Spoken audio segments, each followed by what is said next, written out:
Welcome back to a closer look. In this segment, we take a look at a review which will be carried out by the Constitutional and Law Reform Commission, or CLRC, on the form and system of government, the election of the Prime Minister by the people.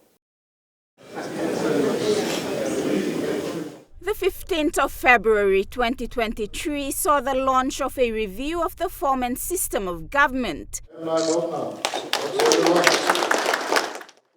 The election of the Prime Minister by the people.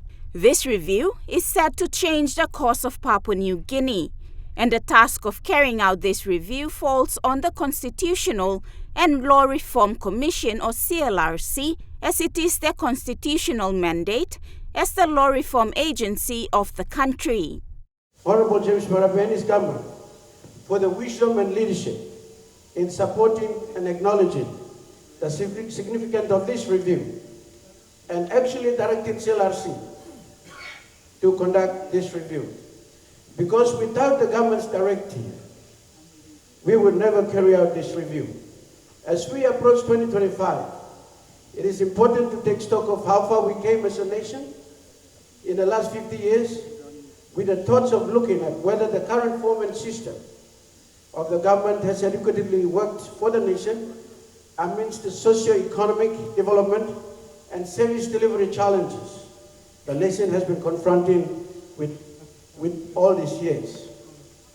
This review will raise fundamental questions and discussions on the bicameral and unicameral parliamentary systems, the current three-tier system of government, the tenure, as well as the method and criteria for the nomination and election of the Prime Minister, and the relevance of the English monarch as head of state.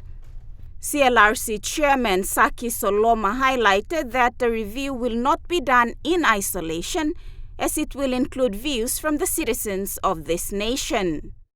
As a legal requirement, CLRC will be undertaking a nationwide consultation to all the provinces and the autonomous region of Bougainville from February to May this year.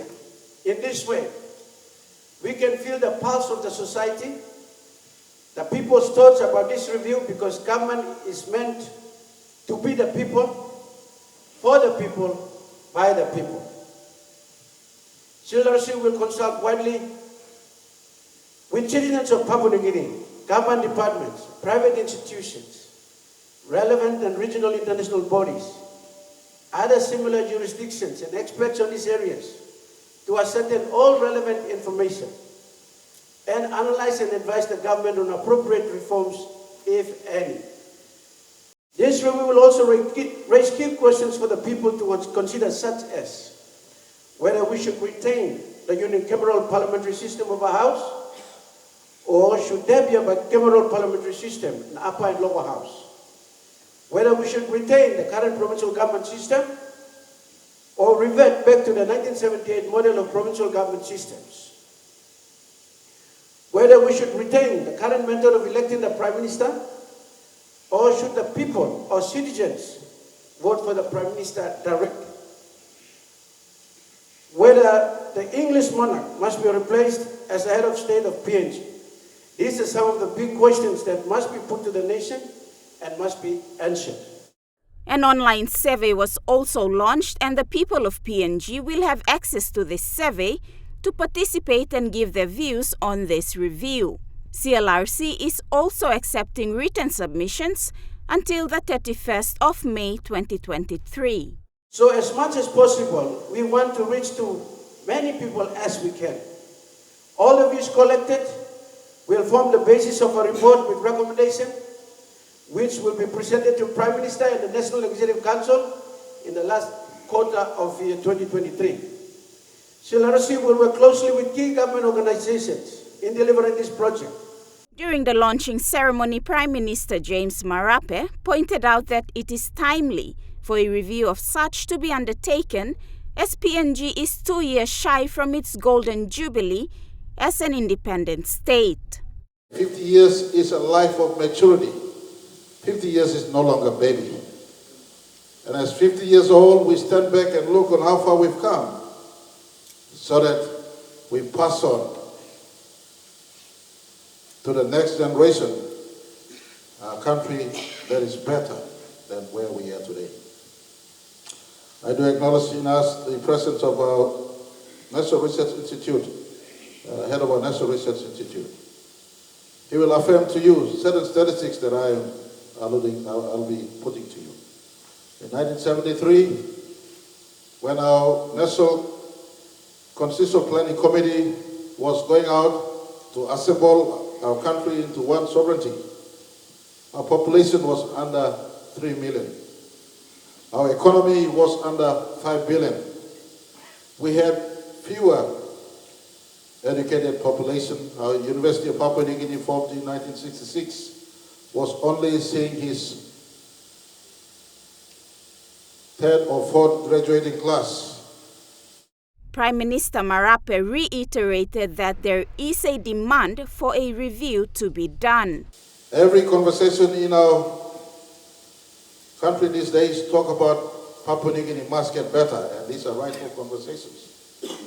But without taking stock deeply on how far we've come, our conversations is just as good as conversations and not pragmatic solutions found in how we should better our country going forward.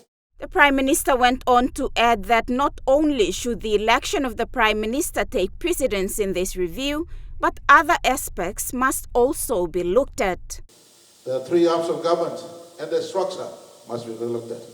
Their independence and separation must be enhanced and augmented in the process. For instance, judiciary, an important part of the structure of our government, perhaps the better one, because in all manners of human activity, there are bound to be conflict. The entrenchment of the independence and functionality of our judiciary must emerge big, and also in this review going forward.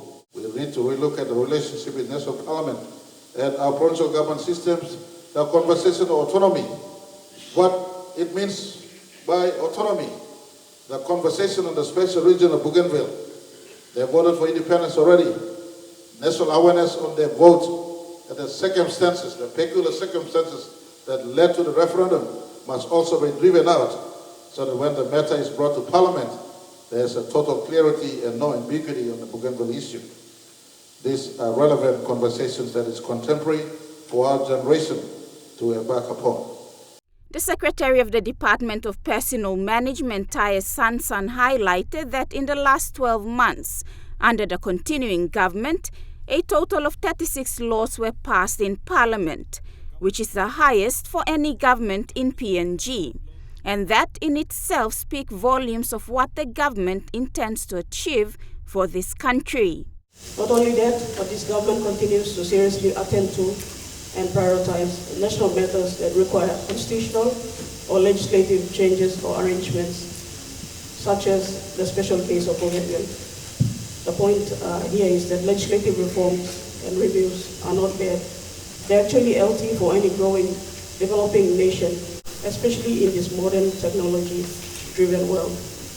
And so we must all appreciate proposals that are put before us for consideration. On the same token, I welcome this very important review by the Marape also government. And on behalf of my colleague, heads of agencies, the provincial administrators, we are very much excited to see how this review can transform our systems and processes and transform this country for the next 50 years of a nationwide.